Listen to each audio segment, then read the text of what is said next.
Hemoglobin is classified as a heterotetramer, meaning that it is composed of four subunits that are not all the same. Two of those subunits are alpha, while two are beta. Now, we have a heme group within each subunit, and within each heme group there is a positively charged iron molecule, which is the binding site for oxygen.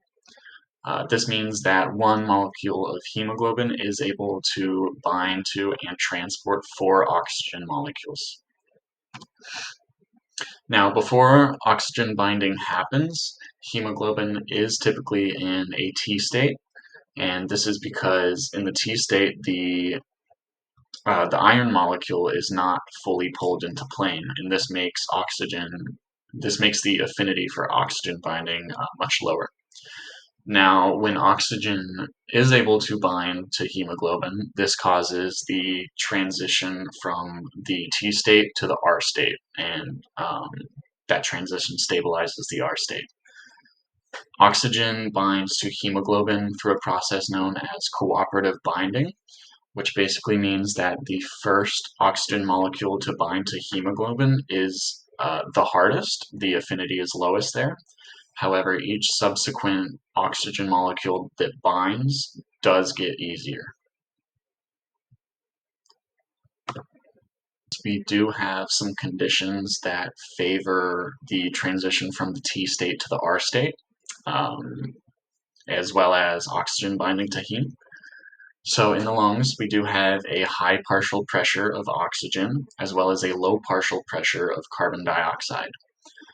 The pH is around 7.4, which is relatively high, and this is due to the fact that less carbon dioxide is reacting with H2O to form carbonic acid that then dissociates into bicarbonate and hydrogen. Because there's less hydrogen being produced, that pH goes up. Now, if we take a look at the Bohr effect, we know that a high pH corresponds to a high oxygen affinity. So these are favorable conditions for oxygen binding. Now, when hemoglobin is not bound to oxygen, it is known as deoxyhemoglobin, and when deoxyhemoglobin is typically bound to hydrogen in its T state. Now, when oxygen does begin binding to hemoglobin, there is that realigning of the positively charged iron molecule into plane, and each subsequent oxygen molecule that binds to the hemoglobin makes it easier for subsequent oxygen binding, and this furthers the transition from the T state into the R state. And you can see right here the chemical formula: oxygen binds to deoxyhemoglobin to form oxyhemoglobin, and this hydrogen molecule dissociates.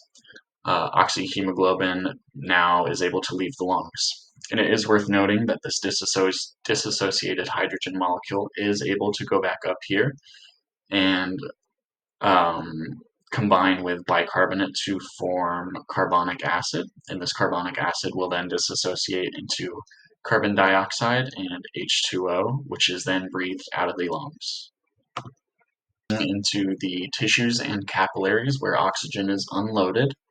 So in the tissues and capillaries, we do have a high level of carbon dioxide due to it being a byproduct of glycolysis, and we also have a low partial pressure of oxygen as it is being used in those cells for cellular respiration. Now, because of this high level of carbon dioxide is able to react with H2O to form carbonic acid, which then dissociates into bicarbonate and hydrogen.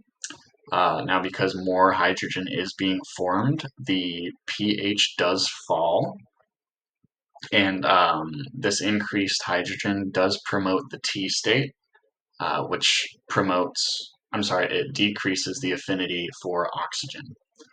Additionally, we have another byproduct of glycolysis named 1,3-biphosphoglycerate, also known as BPG, and this also aids in oxygen unloading from red blood hemoglobin into tissues that need the oxygen. So this oxygen is then dropped off at the tissues that needs it, and the hemoglobin returns to its T state bound to hydrogen and is able to circulate back to the lungs where this process will start over again.